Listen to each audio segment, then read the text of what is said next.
va lire dans le livre de Genèse. Genèse chapitre 10. De Genèse chapitre 10. Genèse 10. Précisément le verset 8. Je vais lire directement. Coush engendra aussi Nimrod. C'est lui qui commença à être puissant sur la terre. Il fut un vaillant chasseur devant l'Éternel. C'est pourquoi l'on dit, comme Nimrod, vaillant chasseur devant l'Éternel. Il régna d'abord sur Babel, Érec, Akkad et Chaldée au pays de Chinéa. De ce pays-là sortit Assur. Il bâtit Ninive, Rehoboth, Ir, Kalash et Rézen. Entre Ninive et Kalash, c'est la grande ville. Donc, honneur à la ville. Honneur à la ville. Nous allons parler un peu aujourd'hui des sceaux. Parce que lorsque les sceaux sont brisés, ça nous permet de voir tout ce qui s'est passé en arrière et nous permet d'apprécier l'histoire et de ramener l'ensemble des choses qui sont arrivées. L'ensemble des choses qui sont arrivées. Et non seulement de voir ces choses-là, mais de comprendre ce sur quoi le modèle aujourd'hui est construit. Est-ce que ce ne serait pas mieux de tourner? Ça va, voilà, ça serait un peu sans modèle. Et le sujet particulier que nous allons commencer, ça sera une introduction. On va parler un peu de Babylone. Babylone, c'est un grand pays. Babylone, c'est un grand État. Babylone, dans l'histoire de l'humanité, a été le pays qui dirigeait toute la terre. Et nous allons comprendre que Babylone a été conçue selon un modèle et par quelqu'un. Donc, avant de commencer, on va entrer un peu dans l'histoire pour voir ce qui s'est passé. Nous savons dans un premier temps l'histoire de l'humanité. Comment est-ce que l'humanité est arrivée? Et nous connaissons également ce qui est arrivé avant la venue de l'humanité. Qu'est-ce qui était avant l'humanité? Nous avons eu le temps de contempler chaque détail de ce qu'il y avait avant l'humanité physique. Et pour rappeler l'histoire selon les Écritures, nous savons que Dieu n'a pas de commencement ni de fin. Et quand on parle de Dieu, on parle plutôt dans un langage vulgaire qui a été utilisé par les traductions de la Bible. Parce que Dieu a commencé, mais ce qui n'a pas commencé, c'est Elohim. Amen. Dans lequel Dieu était. C'est-à-dire que ce grand ensemble, Dieu faisait partie de ce grand ensemble, de cette grande famille. Amen. Et comme nous l'avons dit la dernière fois, ce n'était pas un singleton, mais c'était un pluriel qui prenait le caractère d'unicité. Et ce pluriel était décomposé en mâle et en féminin. Nous avons vu des récits très anciens dans la Bible qui nous ont parlé de la chute de Lucifer. Donc, dans un environnement très très lointain de l'environnement terrestre, on a connu Lucifer, on a vu la rébellion des anges qu'il y a eu, et nous avons observé le début d'un combat appelé l'Armageddon. Et nous avons vu comment est-ce que ce combat a quitté cette dimension qui était appelée le ciel et qu'il est descendu sur la terre. Et descendre sur la terre veut dire prendre forme. Parce que le mot descendre et le mot monter ont des significations précises. Descendre veut dire prendre forme. Monter veut dire quitter la forme. Donc, nous avons quitté l'atmosphère de sans forme et nous sommes descendus dans l'atmosphère de forme. Et une fois dans l'atmosphère de forme, nous avons continué par faire avec les choses qui appartiennent à la forme. Donc, lorsque la grande guerre a éclaté dans le spirituel, cette guerre est descendue dans le domaine physique. Amen. Maintenant, Dieu savait que cette guerre allait descendre dans le domaine physique. Il était conscient de tout. Comme le dit souvent William Branham, s'il ne connaît pas la fin avant le commencement, il n'est rien d'autre qu'un homme comme moi. Donc, il connaissait la fin et il connaissait le commencement. Puisqu'en réalité, il est le commencement et il est la fin. C'est pourquoi les Écritures disent dans le livre d'Apocalypse qu'il est l'alpha et l'oméga. Et donc, il savait que ce combat aurait lieu. Il savait qu'un ange du nom de Lucifer se rébellerait. Et gardez bien le mot rébeller. Parce que le mot rébeller est reconduit sur toute la race de Lucifer. Comme nous allons l'observer plus tard, sur la terre, nous avons eu deux races, comme c'était de l'autre côté. Amen. Nous avons la race de la croyance et nous avons la race de l'incrédulité. Amen. L'incrédulité a été découverte pour la première fois en Lucifer. L'orgueil a été retrouvé chez lui. L'orgueil étant retrouvé chez lui, le combat a été éclaté, puisque les Écritures le rappellent si clairement. Il disait, je monterai mon trône au-dessus du trône de Dieu. C'était une personne qui avait cette mentalité de bâtisseur depuis le début. Et vous allez voir aisément que cette mentalité de bâtisseur qui a été en lui sera reconduite à travers sa généalogie. Amen. Une généalogie qui est tantôt physique et une généalogie qui est tantôt spirituelle, quoique les deux marchaient ensemble puisque le spirituel permettait de nourrir le physique.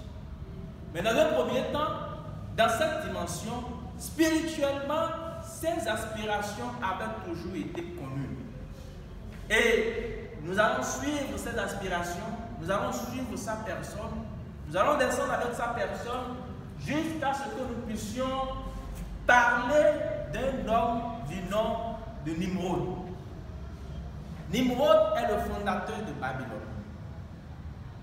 Babylone, qui vient du mot Babel, référence à la tour de Babel, et qui, dans son étymologie pure, veut dire confusion. Et le père de la confusion, dans toute l'éternité, ou avant que le matériel ne soit, c'était Lucifer. Amen. L'incrédulité, c'est la confusion. Le confusionnisme est bâti sur l'incrédulité. Amen. Et nul ne peut être incrédule s'il n'a en lui la confusion. Amen. Alors que la croyance est basée sur la clarté et la compréhension. Amen. C'est exégèse.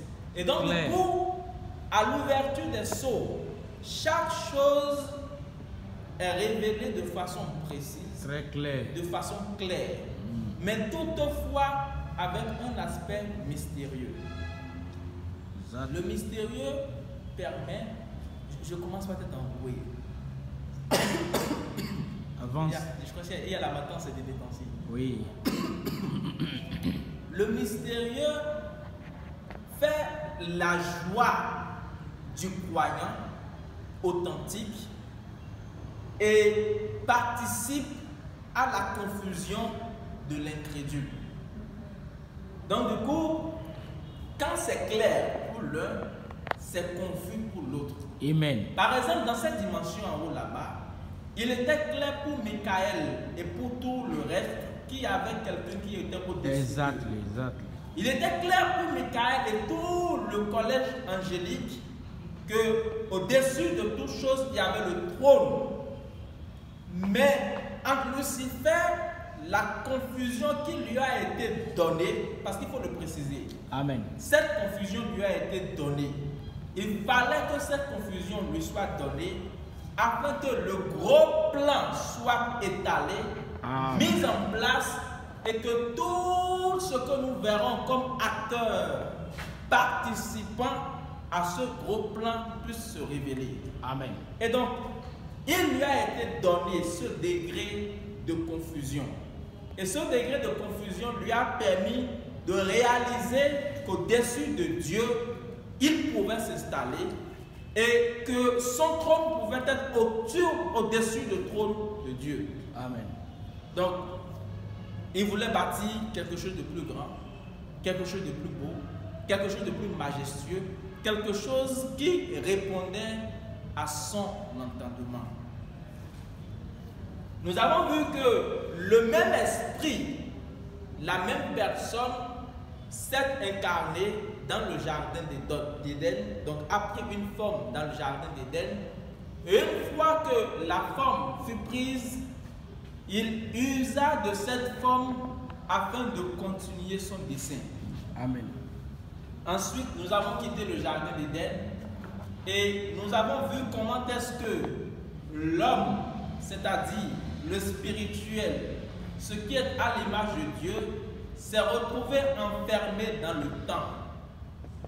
Quand on dit enfermé dans le temps, on parle d'enfermé dans ce corps-ci. Parce que ce corps-ci que nous voyons, doté de 5 sens, est le temps. Et une fois dans le temps, les choses ont continué de bon train. On va suivre les généalogies pour voir comment est-ce que Caïn et Abel sont venus sur la terre, comment est-ce que la multiplication a continué et comment est-ce que de tous ces descendants nous sommes arrivés à la 7e génération qui était marquée par la présence d'Enoch et qui est en tant soit peu marquée par la présence de Noé. Enoch, le 7e, après Adam, disparu, enlevé. Et Noé passa par la tribulation que constituaient les eaux. La terre fut détruite et la raison pour laquelle la terre fut détruite, c'était à cause du degré de confusion qui avait été mis en place par le confusionniste d'origine. Le confusionniste d'origine, on l'a vu déjà dans notre dimension et qui est descendu. Un mot entre en jeu. Le mot christianisme qu'on a vu potentiellement dans le jardin d'Éden, on ne va pas revenir peut-être dessus aujourd'hui, par le sacrifice d'un agneau qui a permis de faire un manteau pour Adam et Ève. Donc le sang qui a coulé, qui les a conduits, permettant d'avoir 2 races sur la terre, bien sûr. Une race qui était potentiellement sous ce sang et une race qui était potentiellement en dehors de ce sang. Donc nous sommes venus sur la terre jusqu'à la 7e génération où nous avons vu Enoch, nous avons vu tout le reste. Donc la terre fut détruite à cause de ce haut degré de confusion. L'exacte vérité. Toutefois, la destruction de la terre n'a pas réglé la chose. Parce que la destruction de la terre devait prophétiquement permettre de montrer que la destruction par l'eau de la terre n'était pas une fin en soi. En d'autres termes, la tribulation n'était pas une fin en soi. Parce que de l'autre côté, nous allons retrouver les 3 fils de Noé. Les 3 fils de Noé sont Cam, n'est-ce pas? Japheth et Cam, c'est Sem qui s'appelle. Et Japheth. Et de ces 3 fils, un des enfants qui justement s'appelle Cham va engendrer des enfants. Donc, descendants de Noé. Quand en voulant engendrer, il engendre selon le livre de Genèse 10, verset 6. Il est dit, les fils de Cham furent Couche, n'est-ce pas? Il y a Mithraïm,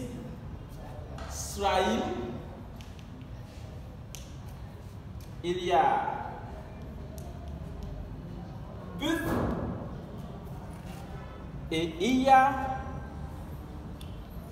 Canaan. Couche, lui maintenant, est celui qui engendrera 6 enfants. Le premier, c'est Saba. Le deuxième, c'est Havila.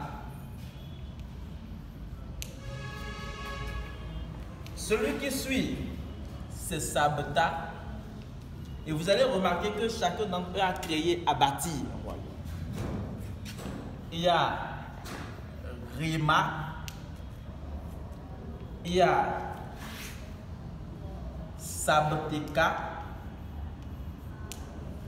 et enfin il y a le fameux Nimrod. Parmi tous les enfants, celui qui a plus fait comme son père, c'est bien cet individu. Nimrod, Couche, donc venant de Cham. Donc des 3 enfants, celui-ci est ce que j'appellerais le vecteur de l'esprit confusionniste de l'autre côté de l'arche de Noé. Donc il avait un rôle, il avait une mission. La mission pour laquelle Cham est à venir de façon concrète, c'est de permettre à ce que la semence du serpent ou l'esprit confusionniste de Lucifer continue d'être perpétué sur la terre. C'est la mission pour laquelle il était arrivé. Et il fallait qu'il soit là pour cette mission parce que cette mission est primordiale, est très importante. Et donc ainsi, nous voyons que Sem, Japheth, Cam, Couche ici de Cam, nous voyons Nimrod. Nimrod était un chasseur. Donc c'était un chasseur. Et c'était un fameux chasseur. Il était tellement fameux. Il y avait une expression qui est sortie dans le temps, et l'expression disait fameux chasseur comme Nimrod. Donc à l'image de Nimrod.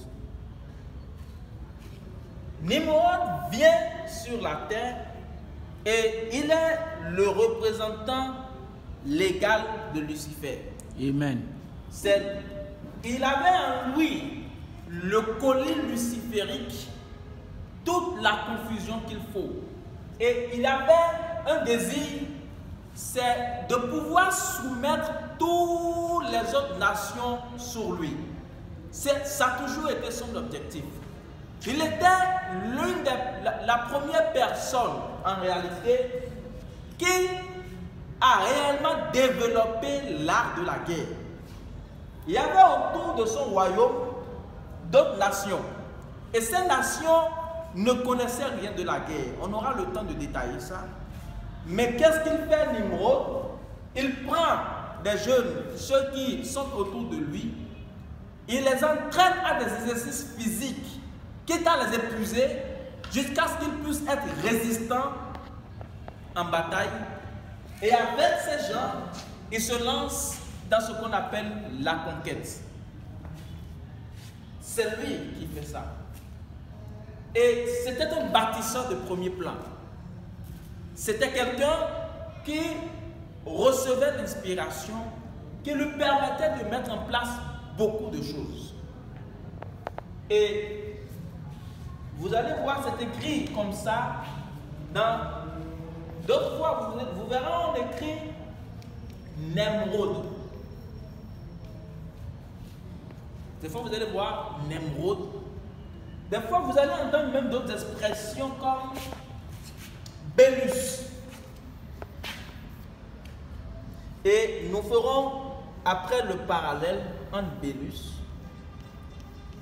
et Babel et Babylone.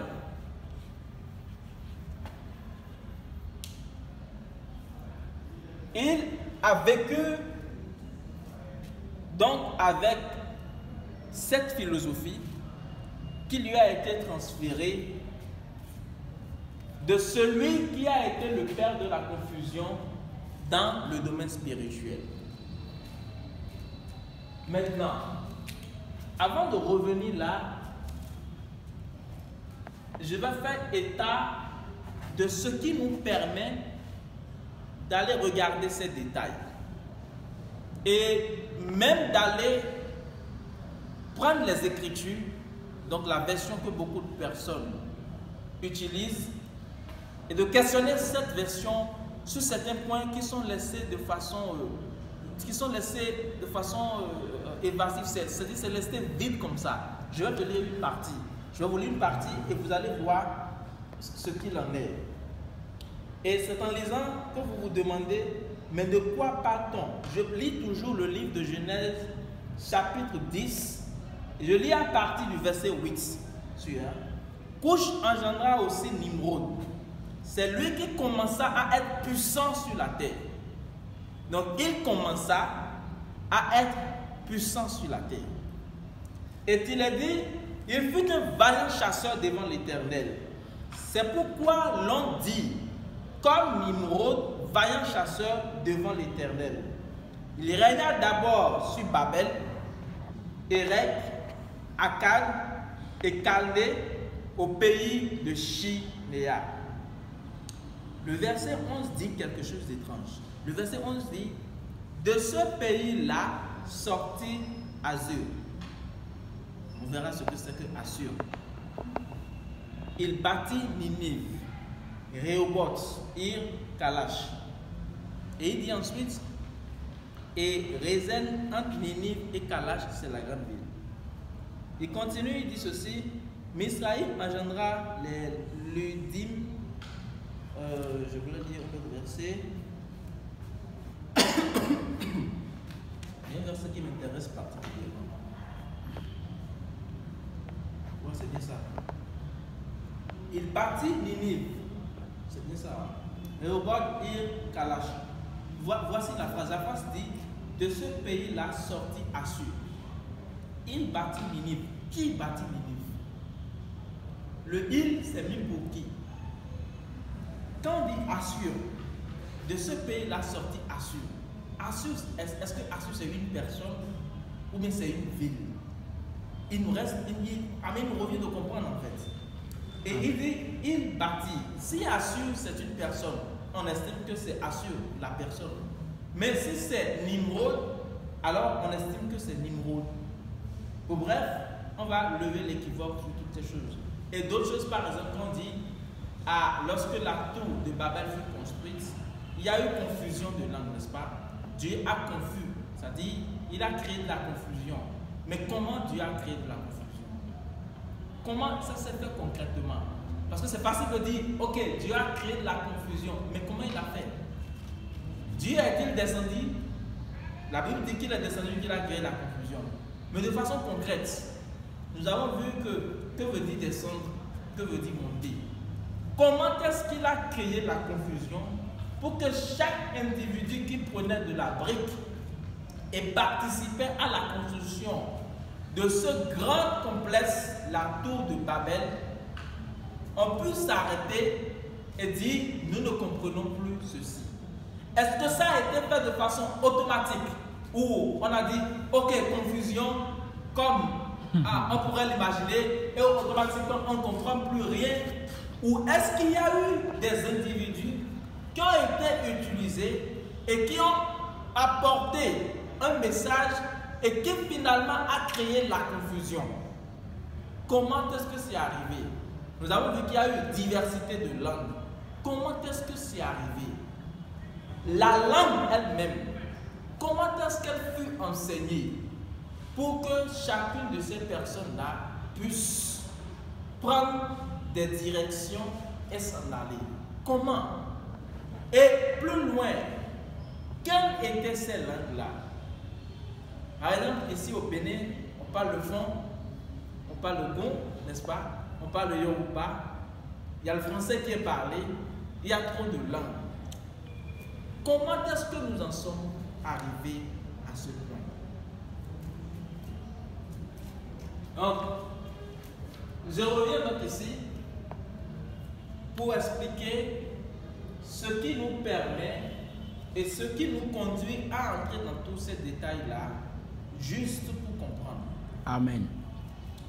Dans un premier temps, il faut rappeler que l'histoire de toute l'humanité, de tout ce qui est arrivé, a été une mise en scène pour permettre qu'un être puisse se révéler, puisse se montrer et puisse découvrir ses attributs. Est-ce que c'est découvrir ou plus à exprimer ses attributs? Amen.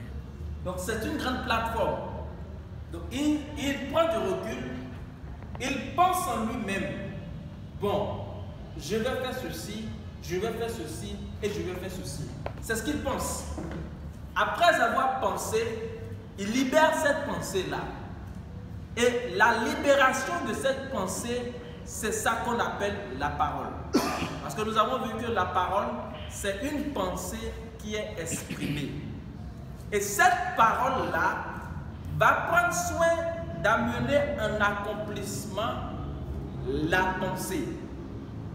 Et cette parole, on l'a connue sous le nom de Jésus, qui, de l'autre côté, a commencé par mettre en action la création.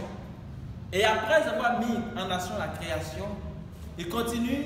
On a vu les anges, on a vu tout ce beau truc. On a vu les démons aussi, qu'il a pris le temps de bien concevoir. Et il les a conçus pour leur permettre au moment opportun de pouvoir rejoindre le confusionniste. Donc, de pouvoir rejoindre ce confusionniste, il les a bâtis, il les a mis, il les a conçus de cette façon-là. Et il vient, lui, par bonne volonté, provoque cette dislocation, c'est-à-dire cette séparation entre le grand Hamas qui existait et Elohim. Et qu'est-ce qu'il fait? Il permet à ce que les autres puissent être enfermés dans le temps. Et il décide maintenant de prendre son bâton de pèlerin et d'aller chercher les autres. Et quand il commence, il scinde le temps en des sections précises. Et à chaque session, il décide de se dévoiler dans le but de pouvoir attirer vers lui l'ensemble des autres qui ont été enfermés dans le temps. Amen. Nous avons connu ainsi ce qu'on a appelé l'Ancien Testament ou encore l'Ancienne Alliance. Nous avons vu des personnages dans l'Ancien Testament qui à chaque fois étaient le témoignage de deux esprits sur la terre. L'esprit de Dieu, ce qu'on va appeler l'esprit de Dieu, et l'esprit luciférique. L'esprit de Dieu avec un objectif. Son objectif, c'est par la révélation ou par la manifestation de ses attributs, de ramener à lui ce que lui-même a provoqué, ce que lui-même a permis, ce que lui-même a décidé de laisser être enfermé dans le temps. Et l'esprit luciférique, selon la portion qui lui a été donnée, avait pour objectif de créer un monde plus beau que le monde de Michael, de s'arranger pour que sa semence à lui puisse être mélangée avec la semence de Dieu. Et c'était ça son plan. Bien sûr, de semer au-delà de tout la confusion, parce que tout cela, c'est ce qu'on appelle la confusion. Amen. Et petit à petit, des personnages clés ont commencé par apparaître. Et souvent, ils apparaissent en duo. Nous avons eu un duo dans le spirituel qui était même Michael et Lucifer. C'était un duo. Michael et Lucifer. Michael, Christ, et Lucifer qui incarnait le mal. Nous avons vu ce duo descendre en esprit, parce que William Branham dit que Dieu, pendant que la scène était toujours en exercice, ne retirait pas son esprit de la terre. Donc, il prenait l'esprit, Amen. le faisait incarner, reprenait l'esprit, le faisait incarner, reprenait l'esprit, et c'est le même esprit qui continuait tout le temps. De la même façon, William Branham continue disant que l'esprit luciférique a fait la même chose. En quoi faisant, à chaque fois prenant un corps, Amen. Lorsque le corps avait atteint l'âge de ne plus exercer dans le physique, ce qu'on appellerait tantôt une retraite, ce corps est retiré et quelqu'un d'autre incarne cet esprit et par inspiration devait faire dévoiler le plan de Lucifer, c'est-à-dire installer le confusionnisme de façon perpétuelle. Donc, il nous est arrivé de surprendre le duo à chaque fois. Le duo apparaissait à chaque instant, à chaque temps, à chaque ce qu'on appellerait jonction du temps. Amen. Le duo était toujours là. Ce duo a continué et a traversé l'âge de Noé. On prenait les animaux 2 à 2, on prenait toutes choses 2 à 2, mais le duo des esprits était là. Donc 2 esprits. En d'autres termes, Dieu a sauvé Satan. Ou Dieu a permis que l'esprit confusionniste luciférique soit sauvé à ce moment-là, afin que lui puisse révéler l'ensemble des choses qu'il a voulu révéler, ses attributs, dans le but d'attirer vers lui l'ensemble des autres frères qu'il a permis qu'ils soient enfermés dans le corps. Traversant l'âge, nous avons vu Cam qui a permis de faire manifester dans le corps cet esprit confusionniste. Et on a continué jusqu'à ce qu'on a rencontré un Chaldéen. Le Chaldéen, Abraham. Et ce Chaldéen, lui, était celui qui devait, il représentait l'Esprit de Dieu. Et on verra plus tard, lorsqu'on va étudier l'histoire, un fait qui m'a souvent fait rire aujourd'hui. Il y a beaucoup de personnes qui se sont levées et parce qu'ils ont découvert, ils ont eu l'opportunité de voir l'Égypte et de regarder l'ensemble des écritures, les hiéroglyphes et tout ce qui existait, on dit que le christianisme a été simplement une falsification de l'ensemble des choses qui existaient bien avant dans l'Égypte antique. Et donc, ne comprenons pas que c'est la même main ou le même auteur qui a agi tout le temps. Ils ont pris une position extrémiste qui s'inscrit toujours dans le registre du confucianisme. Et donc, sorti de l'âge, l'esprit a continué. Le Chaldéen, on verra aussi après que c'est lui qui il avait la science de l'astrologie, Abraham. Il avait la science de l'astrologie, il avait tout ça. Et c'est les Chaldéens qui ont transféré cette science-là aux Égyptiens, cette science aux Égyptiens. Et après, les Égyptiens ont envoyé ça aux Grecs. Donc, l'histoire fait que à chaque jonction du temps, les deux apparaissaient. Comme Balaam et Balak, vous voyez, comme Ésaü et Caïn, Ésaü et Jacob. Et petit à petit, nous avons vu la trace de cet esprit qui a continué. Et ayant continué, ils ont avancé jusqu'à ce qu'ils viennent en l'an 0, où on a vu Jésus et Judas. Amen. Et le même esprit est resté fidèle. La confusion. Il faut qu'il sème la confusion.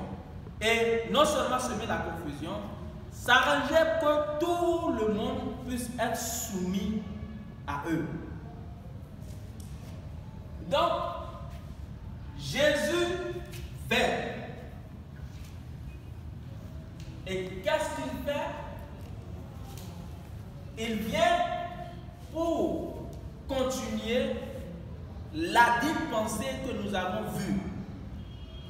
Donc, il prend une chair. Et nous avons également vu. Il a pris, n'est-ce pas? Nous avons vu qu'il a pris un corps physique afin de pouvoir répondre ou accomplir la prophétie qui dit que lorsque un être tombe, c'est un de ses proches parents qui doit le restaurer. Donc l'homme est tombé, il fallait que un corps humain soit pris, c'est-à-dire donc proche de la race humaine, afin de relever ceux qui sont tombés. N'est-ce pas? Oui. Donc, vous êtes enfermé dans une prison, où venez vous libérer, je rentre dans la prison. Et je rentre dans la prison afin de vous faire sortir. Donc, il rentre dans la prison afin de libérer ceux qui sont dans cette prison. Et ici, qu'est-ce qu'il fait? Sur la croix de Calvaire, un sang a coulé. Et selon les lois de l'Ancien Testament, le sang a été giclé 7 fois. Nous savons que le sang, quand nous parlons du sang, ce n'est pas le sang physique, mais c'est la révélation de la parole. Alléluia. Et donc du coup, petit à petit, nous avons eu les 7 aspersions. Les 7 aspersions, c'est 7 prédicateurs qui viennent faire face. Et quand ils font face aux âges, ils appellent les élus de chaque âge en leur miroitant la couleur du sang de ce jour. En d'autres termes, en leur miroitant l'écriture qui peut les appeler, ou en termes plus clairs, en leur miroitant la partie de l'éternité qui leur permet de voir l'éternité. Donc une partie de l'éternité est miroitée aux êtres éternels, et cette partie de l'éternité miroitée aux êtres éternels leur permet de sortir. Amen. On ira encore de façon plus précise. La partie de l'éternité n'est rien d'autre que eux-mêmes qui leur miroitaient. Amen. Et lorsque cela leur miroitait, ils quittent tout ce qu'on appelait système humain afin de pouvoir suivre leur partie qui leur miroitait, dans l'expectative que la plénitude de cette partie puisse leur être restaurée au moment opportun. Donc, à chaque âge, l'aspersion du sang était le miroitage de la partie éternelle dont vous êtes. Et ce miroitage vous permet de vous voir, mais de façon obscure, c'est-à-dire que vous ne vous voyez pas clairement. C'est ce qui se passait. Ça me rappelle l'histoire de Jésus. Lorsque les gens voulaient lapider Jésus, et, non pas Jésus, ils voulaient lapider une femme, et ils disent une prostituée, et la Bible dit que Jésus se mettait écrit par terre, et quand chacun venait avec sa pierre, c'est-à-dire sa révélation de la parole pour ce temps, Amen. Et lorsqu'il s'approchait, il se rend compte que la révélation des Écritures que j'ai en ce temps, elle est fausse. Parce que la révélation de l'Écriture elle-même était assise. Amen. Christ, Jésus était la révélation, n'est-ce pas, de Dieu, voilée dans une chair humaine.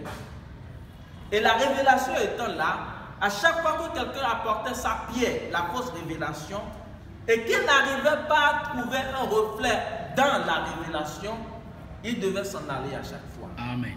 Donc chacun jetait sa fausse révélation et partait. Mais il y avait des gens qui n'avaient pas une fausse révélation, ils avaient une vraie révélation.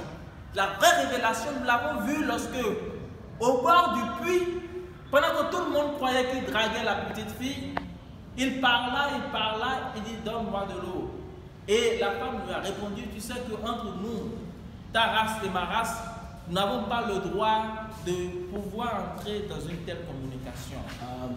Et donc il lui a répondu, il dit, si tu savais celui qui te demande de l'eau, tu lui demanderais de te donner de l'eau. Amen. Si tu savais celui qui te demandait de l'eau, tu lui demanderais de te donner de l'eau, car de lui sort des sources d'eau vive qui ne peuvent jamais tarir.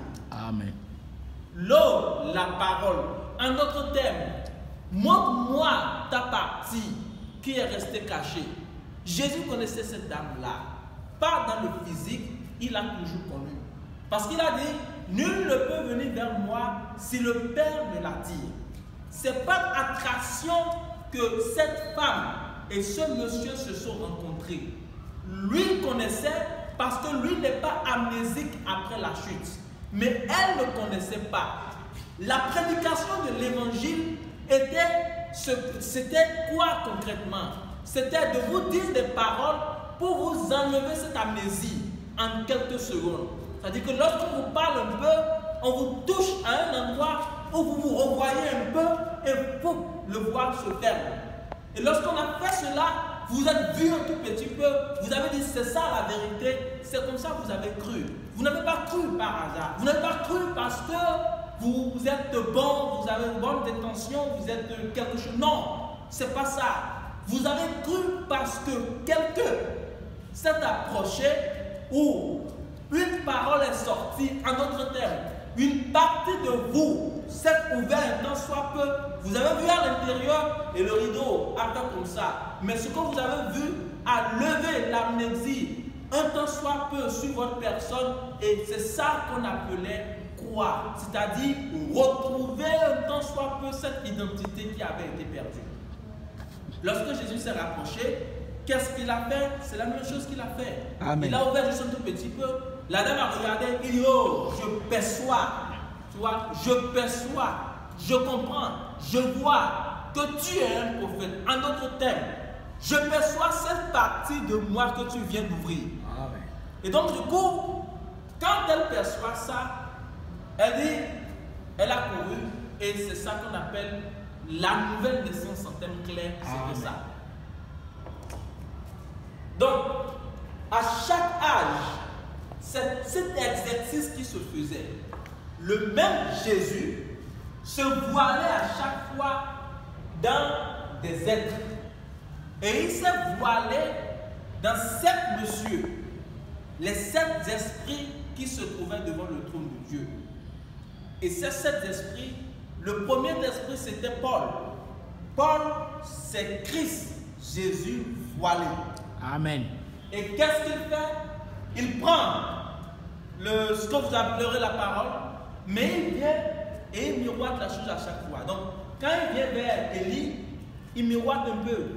Élie se voit à l'intérieur, il dit oui, je vois un peu. Mais là, c'est bon, tu vois. Mais Amen. quand il vient vers toi, qu'il miroite que tu ne vois pas, ça veut dire que tu n'étais pas là-bas, tu ne peux pas voir. Amen. Et petit à petit, cette aspersion ont été faites. À la fin des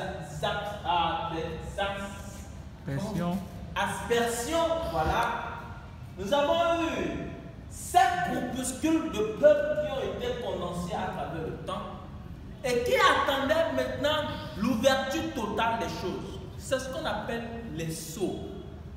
Quand on dit les sceaux sont brisés ou les sceaux sont dévoilés, c'est un langage.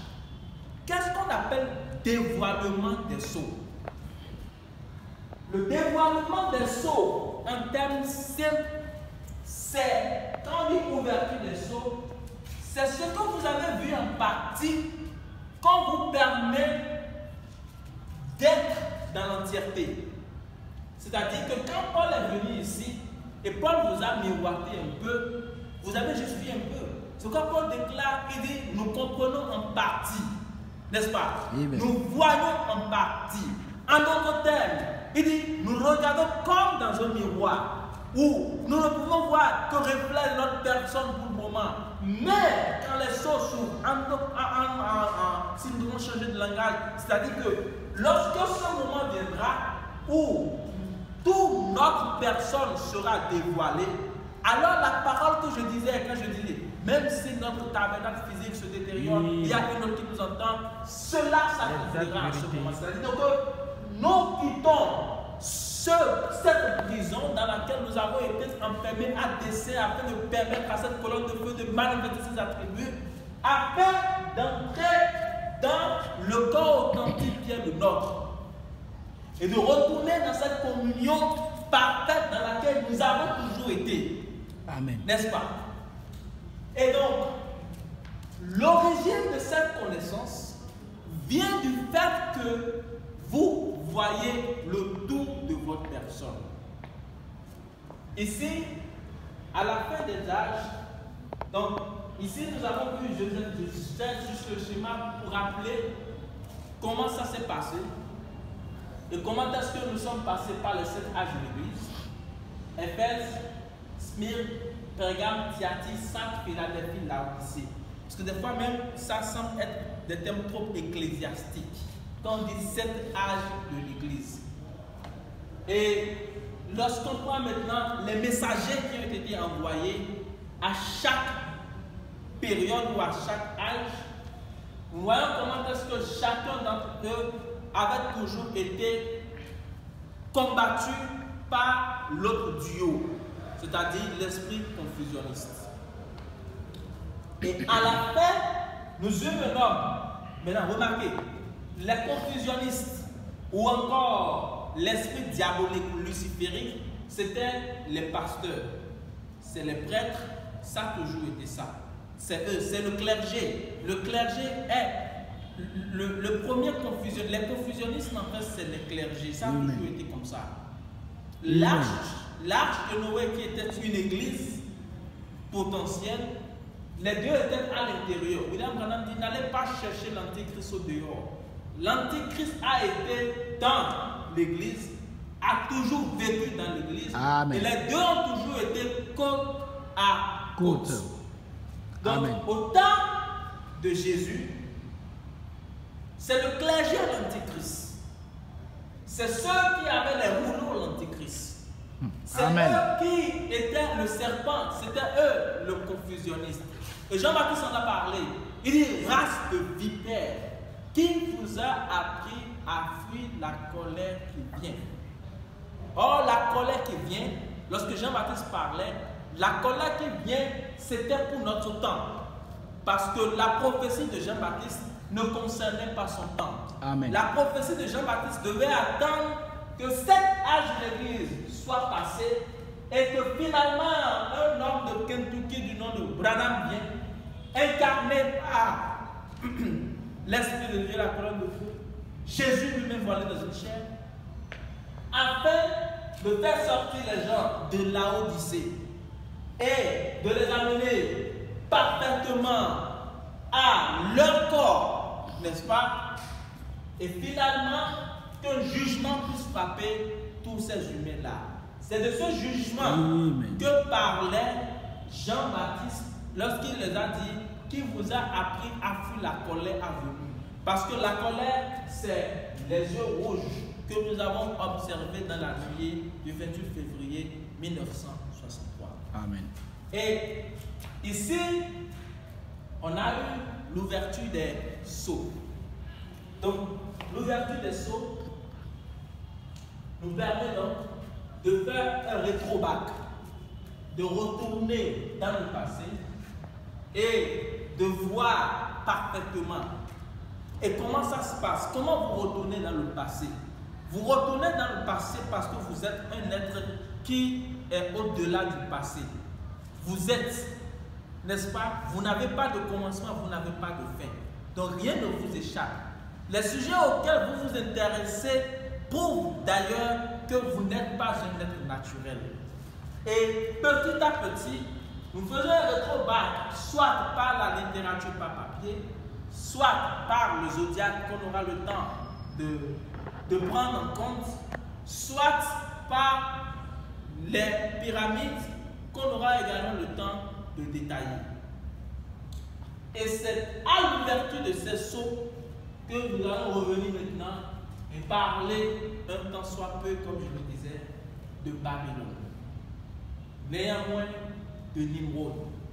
Donc, lors de la prochaine séance, nous allons parler plus en profondeur de la personne de Nimrod. Nous avons vu aujourd'hui que Nimrod est de Noé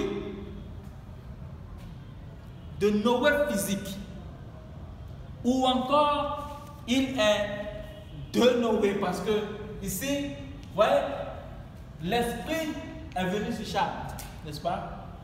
L'esprit a été passé à couche l'a transféré à sa descendance, notamment Nimrod.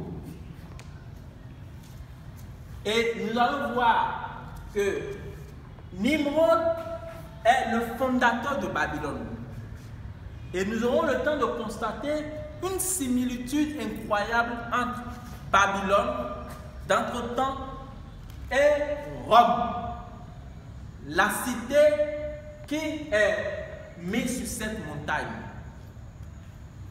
Et après avoir vu ce deuxième élément, c'est-à-dire ce deuxième instant de temps, donc dans Rome, nous allons continuer aujourd'hui et voir et regarder encore la grande Babylone. Donc ici, il y a de comprendre que ici, Nimrod a fondé Babylone.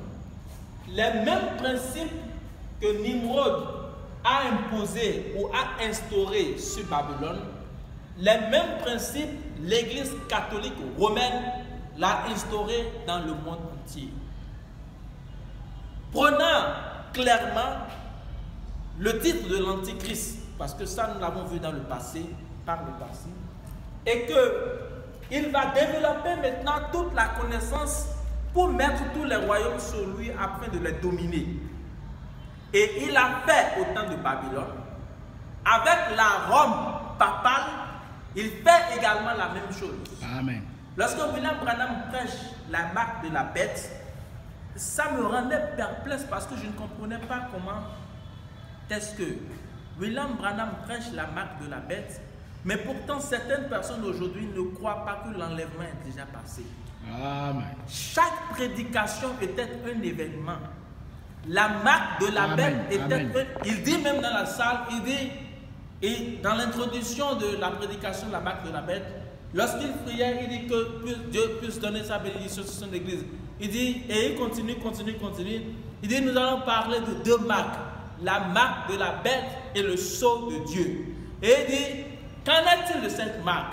Certaines personnes l'ont dans cette salle sans le savoir. Amen. Alors on pose la question aux gens, Quand est-ce que la marque de la bête est censée être apposée? Amen. C'est William Branham de la chair prêchant Honneur dit à la que ville. la marque de la bête, certaines personnes l'ont déjà, et que vous ne le croyez pas que savoir. l'enlèvement soit déjà Très passé, clair. et que vous attendez encore qu'après qu'il y ait une marque de la bête, Zéro. alors votre origine, il est clair, vous êtes de l'esprit confusionniste. De Amen. toute façon, nous l'avons dit, c'est le clergé qui est. Les confusionnistes, c'est le clergé. C'est ça toujours été le clergé. Et quand nous parlons de clergé, aujourd'hui nous parlons de tout le système romain. C'est la vérité. Que ce soit les églises intitulées Église de Branham, c'est Amen. du catholicisme romain Amen. avec de la malédiction qui suit. Amen. Que ce soit les pentecôtistes, Amen. que ce soit les protestants, Amen. que ce soit tout, ils sont out of time. Eux tous. Ce sont des gens qui vivent dans une malédiction pure et simple. Et Ce sont des gens simple. qui vivent dans la confusion sans Totale. savoir là où ils en sont. C'est ça. Parce qu'ils ne savent pas calculer les temps, ils ne comprennent rien des temps. Et la raison pour laquelle ils ne comprennent rien de tout ça, c'est parce que lorsqu'on s'est rapproché d'eux et qu'on a essayé de miroiter quelque chose, on s'est rendu qu'ils n'ont rien retrouvé à l'intérieur. Alléluia. Et n'ayant rien retrouvé à l'intérieur, il est clair qu'ils n'appartenaient pas à ce grand ensemble. C'est pourquoi le rôle a toujours été le même rôle, c'est attaquer la vraie vie et essayer de la détruire. Amen. Mais aujourd'hui, la vraie vie est plutôt sous l'égide de la colère et c'est elle qui prononce le jugement. Amen. Donc, ceci étant, nous allons continuer les prochaines fois.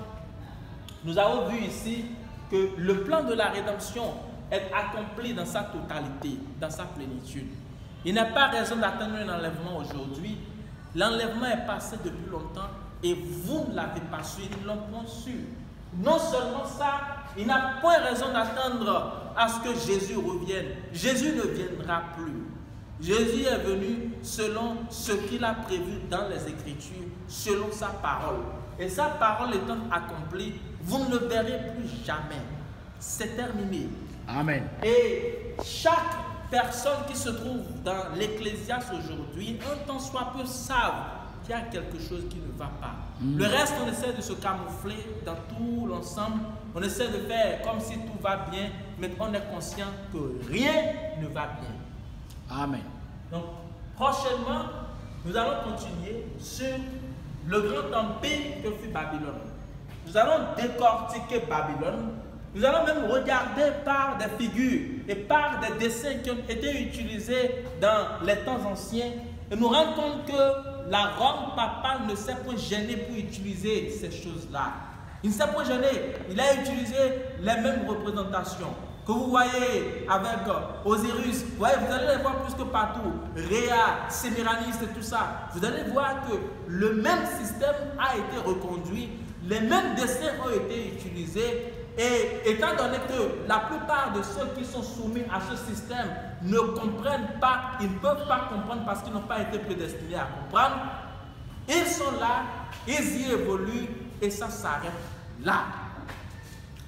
Nous allons voir aussi comment est-ce que aujourd'hui, parce que nous allons parler de Nimrod avec Babylone, nous allons parler de tout ce qui est arrivé, nous allons parler de chaque détail et ensuite nous reviendrons ici dans le temps dans lequel nous sommes aujourd'hui et nous allons voir aussi que voyez, c'est le même système qui est répliqué tout le temps. C'est le même système. Tout simplement ça. Rien Donc, de nouveau c'est sous ça le que je soleil. voulais parler aujourd'hui. C'est un peu l'introduction à Babylone. Et nous avons vu cette introduction par la personne de Nimrod.